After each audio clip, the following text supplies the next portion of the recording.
నిన్నిలా చూడలేకపోతున్నాన్రా. ఒరేయ్, నువ్వు మీ తాతయ్యని మర్చిపోలేకపోతున్నావు కదూ? మర్చిపోవడానికి ఆయన ఏమన్నా జ్ఞాపకమా? నా జీవితం.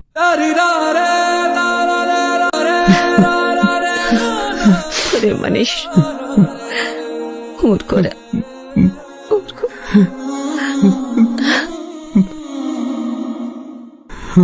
ఊరుకోరా, ఊరుకో.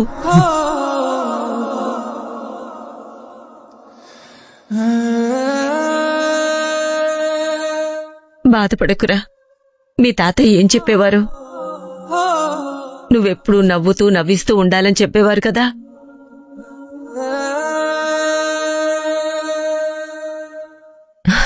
మరి నువ్విలా ఉంటే నిన్ను చూస్తూ ఆయన పైన ఎలా సంతోషంగా ఉండగలరా?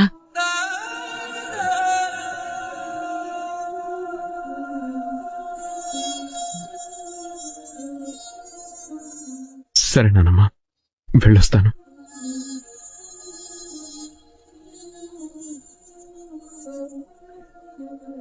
రే మనీష్, అమ్మాయి జాగ్రత్త. ఎప్పుడు నా కదా నానమ్మ జాగ్రత్తలు చెప్తావు?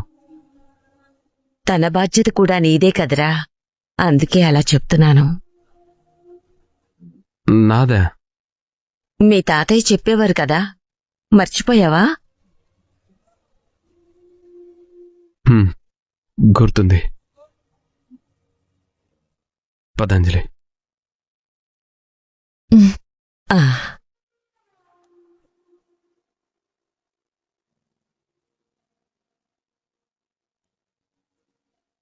ఏ మనీష్, పొద్దున్నే ఆవిడ గారిని తీసుకుని ఎక్కడికి రా బయలుదేరావు? మీడియా ముందు అంజలి అత్తయ్యకి సారీ చెప్తానంటేను తీసుకెళ్తున్నానమ్మా. ఆ ఏడుపేదో ఎప్పుడో ఏడ్చినట్టయితే పరిస్థితి ఇంత దూరం వచ్చేది కాదు కదా.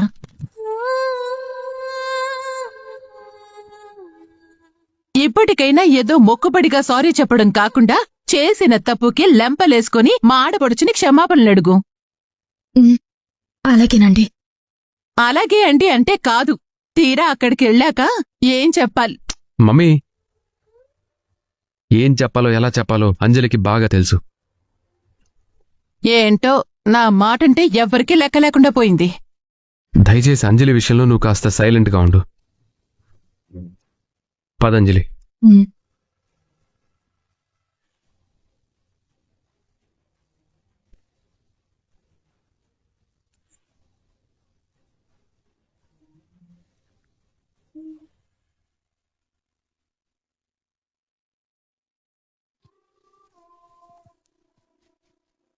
చెప్పింది గుర్తుంది కదా? మీడియా ముందు నువ్వు మాట్లాడే ప్రతి మాట మా అత్తయ్యకి నీ మీదున్న కోపాన్ని తగ్గించేలా ఉండాలి. మీడియా అంటే చాలా మంది ఉంటారు. అంతమంది ముందు అలా కెమెరాల ముందు మాట్లాడడం నీకు అలవాట్లేదు కాబట్టి కంగారు పడకుండా జాగ్రత్తగా మాట్లాడాలి. అక్కడ ఒక మాట ఎక్కువగా మాట్లాడినా, ఓ మాట తక్కువగా మాట్లాడినా తేడా వస్తుంది. నేనేదో మొక్కుబడిగా సారీ చెప్పడానికి వస్తుంటే నా మాటల్లో తేడా ఉంటుంది. కానీ నేను మనస్ఫూర్తిగా మీ అత్తయ్య గారికి క్షమాపణలు చెప్పడానికి వస్తున్నాను. ఏమాత్రం తేడా రాదు, సరేనా? ఇప్పుడిలా ధైర్యంగానే మాట్లాడతావు.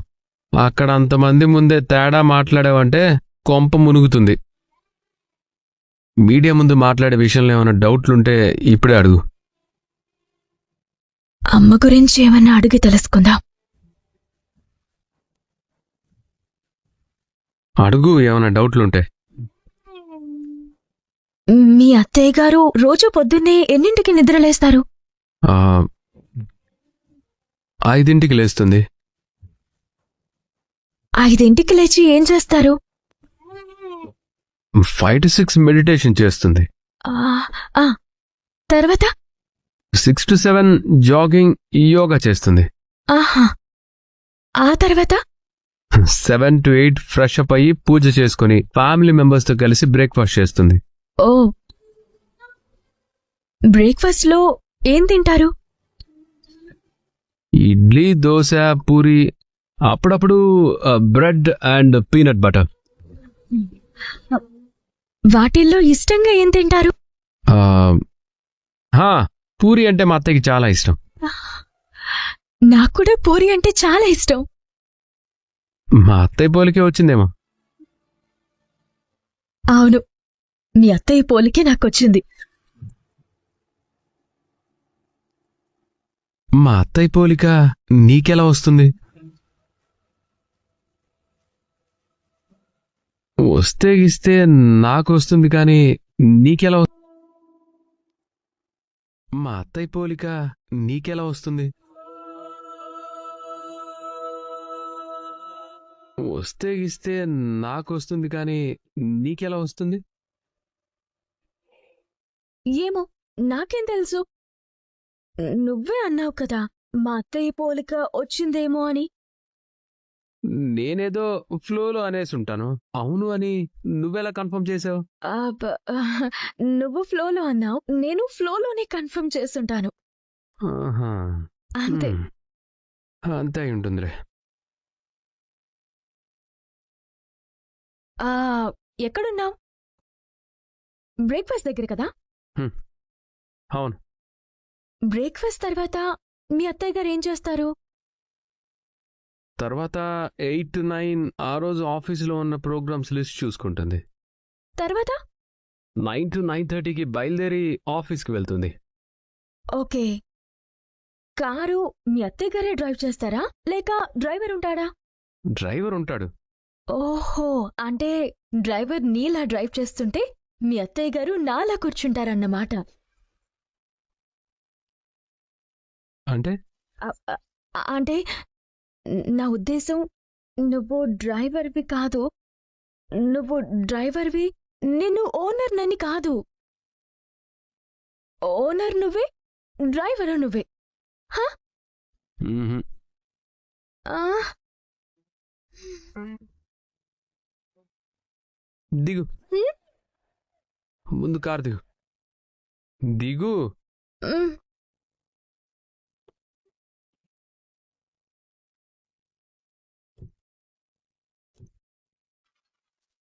నేను నిన్నేం డౌట్లు అడగమన్నాను, నువ్వు నన్ను ఏం డౌట్లు అడుగుతున్నావు? మీడియా ముందు మాట్లాడబోయే విషయం గురించి కదా. ఏమన్నా డౌట్లుంటే అడగమన్నా. నువ్వేంటి మా అత్తయ్య నిద్రలేచిన దగ్గర నుంచి రాత్రి పడుకోబోయే వరకు ఆవిడ షెడ్యూల్ గురించి, ఆవిడ టేస్ట్ల గురించి అడుగుతున్నావు? కొంపదీసి ఆవిడ దగ్గర పిఏగా జాబ్ చేద్దాం అనుకుంటున్నావా ఏంటి? అంతటి అదృష్టం కూడానా? హ్మ్? అవును, కొంచెం నీ ఇన్ఫ్లుయెన్స్ ఉపయోగించి మీ అత్తయ్య దగ్గర నాకు పిఏ ఉద్యోగం ఇప్పించకూడదు? హ్మ్? లైఫ్ లాంగ్ ఆవిడ్ని చూసుకుంటూ ఉండిపోతాను. చూసుకుంటున్నా? అబ్బబ్బ, చూసుకోవడం కాదు, చేసుకుంటూ. పిఏ ఉద్యోగం చేసుకుంటూ ఉండిపోతాను అని అంటున్నాను.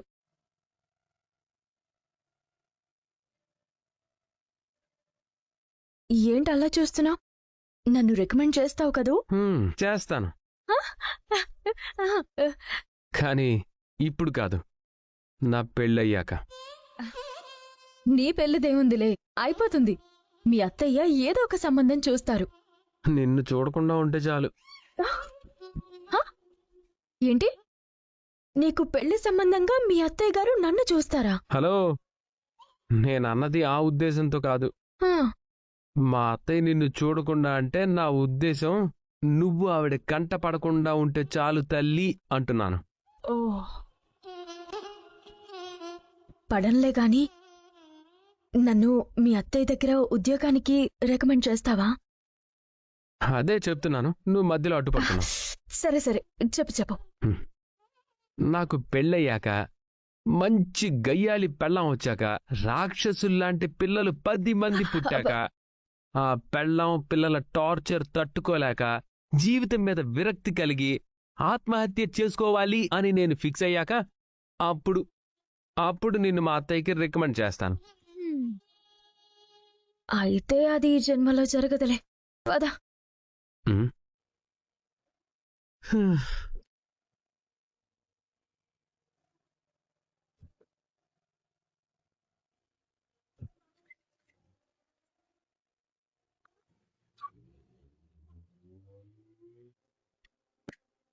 ఈరోజు ప్రోగ్రామ్ ఏంటి?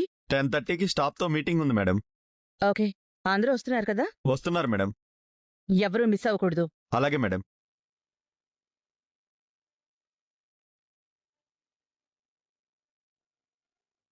సార్, అమ్మాయి లైవ్ లో మాట్లాడడం ఫస్ట్ టైం అంటున్నారు, పర్వాలేదా? అది పర్లేదు సార్, తను ప్రిపేర్డ్ గానే ఉంది. ఓకే సార్, మీరు రండి మేడం.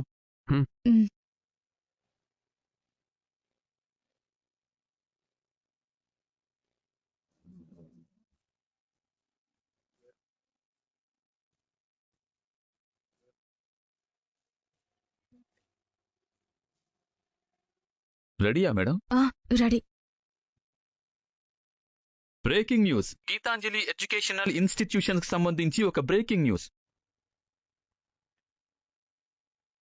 వైజాగ్ పరిసర ప్రాంతాల్లో గీతాంజలి ఎడ్యుకేషనల్ ఇన్స్టిట్యూషన్స్ ప్రతిష్టాత్మకంగా నిర్మించాలని తలపెట్టిన యూనివర్సిటీకి స్థల వివాదం కారణంతో బ్రేక్ పడ్డ విషయం మనందరికీ తెలుసు. ఆ వివాదానికి కారణమైన కుమారి అంజలి ఇప్పుడు మన స్టూడియోలోనే ఉన్నారు. ఆ వివాదానికి సంబంధించి అంజలి ఏం చెప్తున్నారో ఆమె మాటల్లోనే విందాం. చెప్పండి మేడం, అసలు ఏం జరిగింది, ఎలా జరిగింది? జానకమ్మ, ఉన్న పలంగా ఈ ఆశ్రమాన్ని ఖాళీ చేయకపోతే చాలా నష్టం జరుగుతుంది. 5 నిమిషాల్లో ఆశ్రమం మొత్తం నేలమట్టం అయిపోద్ది.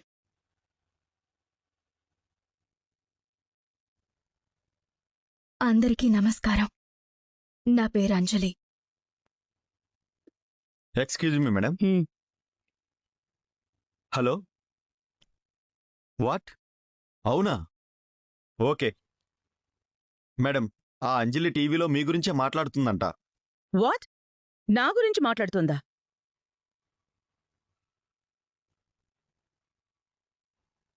అవును మేడం, మీ గురించి వచ్చాను.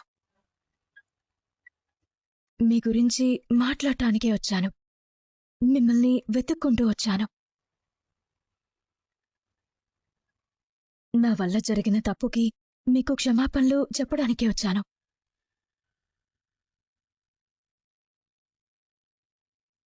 ఆ స్థలంలో 30 ఏళ్లుగా ఆశ్రమం ఉంది. నాలాంటి అనాథలకి ఆ ఆశ్రమం ఆశ్రయం ఇచ్చింది.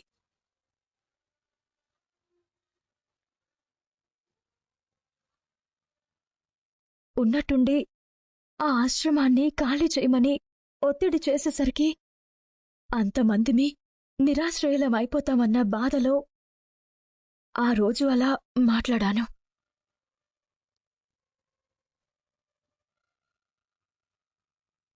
నిజానికి ఆ స్థలాన్ని మీరు చట్టపరంగా కొన్నారే తప్ప అందులో ఒక గజం కూడా మీరు కబ్జా చేయలేదు.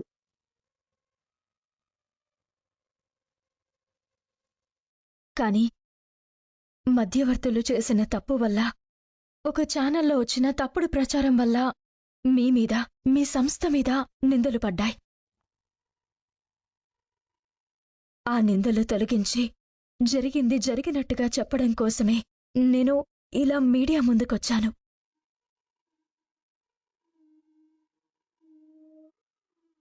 ఆ రోజు నేనలా మాట్లాడటం నా తప్పే. అనాథలం అన్యాయం అయిపోతున్నామన్న బాధలో నేనలా మాట్లాడాను. మా అనాథలకి మీరు వేరే చోట ఆశ్రయం కల్పిస్తామని చెప్పినా కూడా ఆ బాధలో వినిపించుకోకపోవడం నా తప్పు.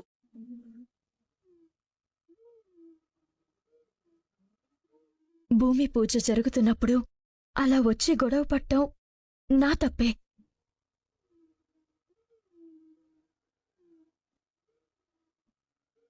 జరిగిన దాంట్లో తప్పంతా నాదే తప్ప మీ తప్పు అనువంత కూడా లేదు.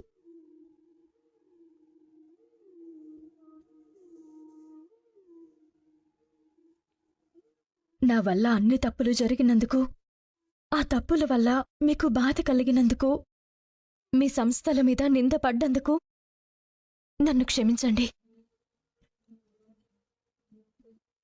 దయచేసి నన్ను క్షమించండి.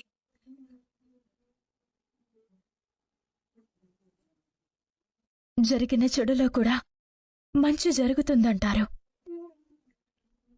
ఈ గొడవ జరగడం వల్ల, అనాథాశ్రమం ఖాళీ చేయాల్సి రావడం వల్ల మా అనాథలం అందరం ఎక్కడికి చేరాలో అక్కడికి చేరుకున్నాం. అందరం సంతోషంగా ఉన్నాం.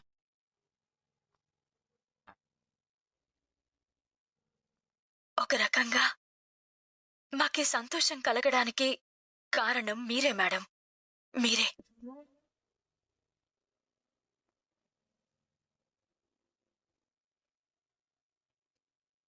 తనని బాధపెట్టిన వాళ్ళని కూడా సంతోషాన్ని ఇవ్వగలిగేది ఒక్క తల్లి మాత్రమే.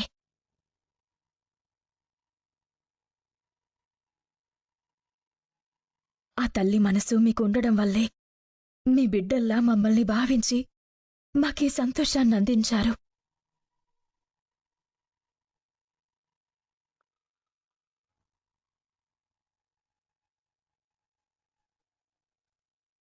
బిడ్డ తప్పు చేస్తే తల్లి క్షమించినట్టుగా నేను చేసిన ఈ తప్పుల్ని ఒక తల్లిగా క్షమించేయండి మేడం.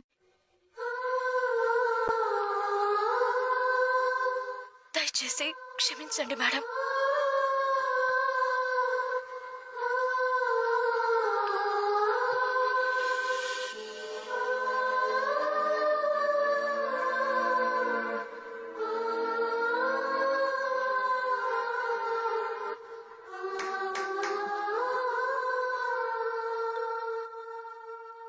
మేడం, మీ ఫోన్ రింగ్ అవుతుంది.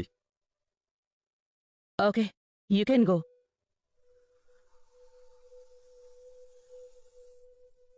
హలో. హలో మేడం, ఇప్పుడే టీవీ చూశాను. నేను చూశాను. ఏం చేద్దాం అనుకుంటున్నారు మేడం? అదే ఆలోచిస్తున్నాను. ఇంకేంటి మేడం ఆలోచించేది? ఆ అమ్మాయి ఎంత దీనంగా మాట్లాడుతూ క్షమాపణలు చెప్పాక కూడా ఆలోచించడానికి ఏముంది? వెంటనే అమ్మాయి మాట్లాడిన వీడియో క్లిప్పు మినిస్టర్ గారికి పంపించేయండి. మీకు పర్మిషన్ కారణం మీరే మేడం, మీరే.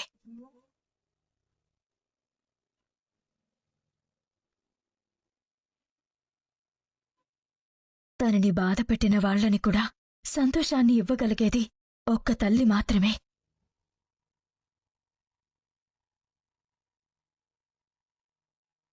ఆ తల్లి మనసు మీకుండడం వల్లే మీ బిడ్డల్లా మమ్మల్ని భావించి మాకీ సంతోషాన్ని అందించారు.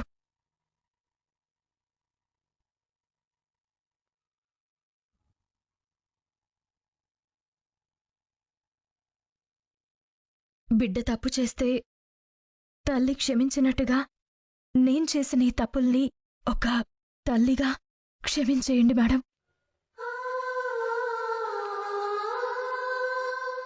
దయచేసి క్షమించండి మేడం.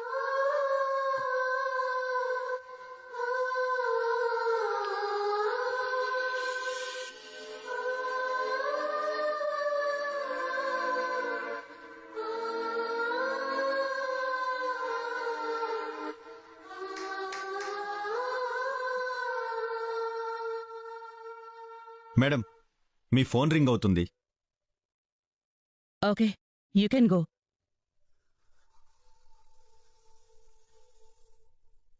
హలో. హలో మేడం, ఇప్పుడే టీవీ చూశాను. నేను చూశాను. ఏం చేద్దాం అనుకుంటున్నారు మేడం? అదే ఆలోచిస్తున్నాను. ఇంకేంటి మేడం ఆలోచించేది? ఆ అమ్మాయి ఎంత దీనంగా మాట్లాడుతూ క్షమాపణలు చెప్పాక కూడా ఆలోచించడానికి ఏముంది? వెంటనే అమ్మాయి మాట్లాడిన వీడియో క్లిప్పు మినిస్టర్ గారికి పంపించేయండి. మీకు పర్మిషన్ వచ్చేస్తుంది. సరే మేడం, ఉంటాను.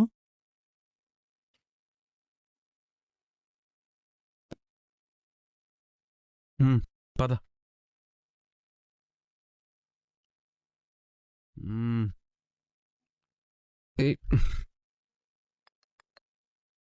హలో. హలో మేడం, మిమ్మల్ని దెబ్బ కొట్టడానికి ఆ అమ్మాయి ఎంత తెలివిగా ప్లాన్ చేసిందో చూసారా? మీరు ఆ అమ్మాయిని ఇంట్లోంచి వెళ్ళగొట్టారు కదా. మీ మీద పగతోనే ఆ అమ్మాయి వెళ్ళి టీవీ స్టూడియోలో కూర్చుంది. కన్నీళ్లు పెట్టుకుని కళ్ళబొల్లి మాటలు చెబుతూ మీకు క్షమాపణలు చెబుతున్నట్టుగా అందర్నీ నమ్మిస్తుంది. అంత మంచి అమ్మాయిని మీరు ఇంట్లో నుంచి గంటేశారన్న అపఖ్యాతి మీకొచ్చేలా చేసింది. అప్పుడు మిమ్మల్ని ఒక కబ్జాకోరిని చేసి పరువు తీసింది. ఇప్పుడేమో క్షమాపణలు చెప్పినట్టుగా నటించి మీ పరువు తీస్తోంది.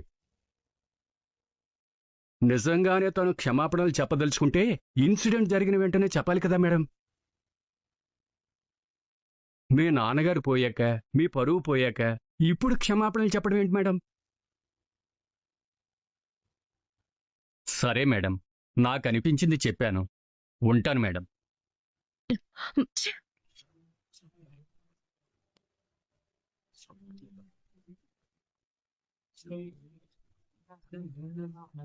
అమాయకులైన పిల్లల్ని వాళ్ళ జీవితాల్ని ఈ ఆశ్రమాన్ని ఆక్రమించుకోవాలని చూస్తున్నారు.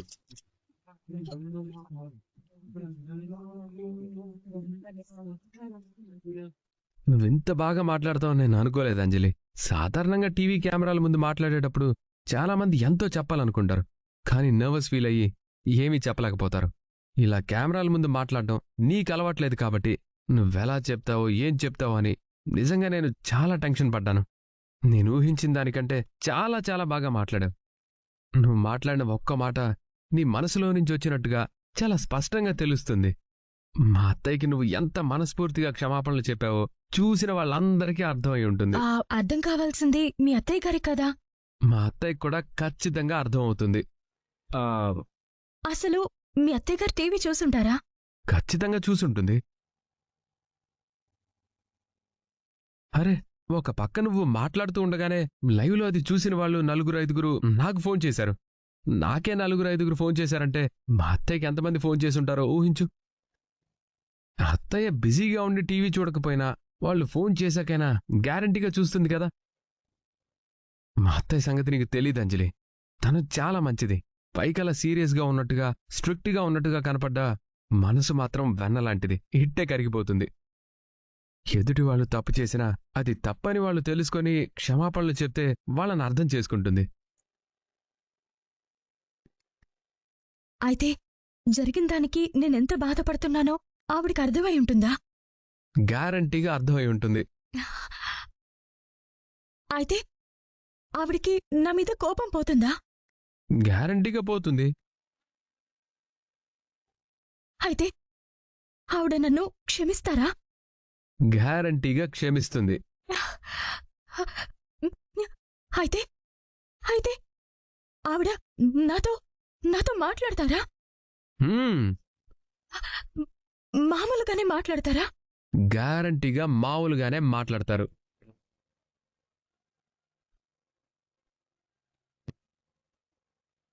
మా అమ్మ మాట్లాడుతుందా? నాతో మాట్లాడుతుందా? నా మీద కోపం పోయి నన్ను క్షమించి మా అమ్మ నాతో మాట్లాడుతుందా?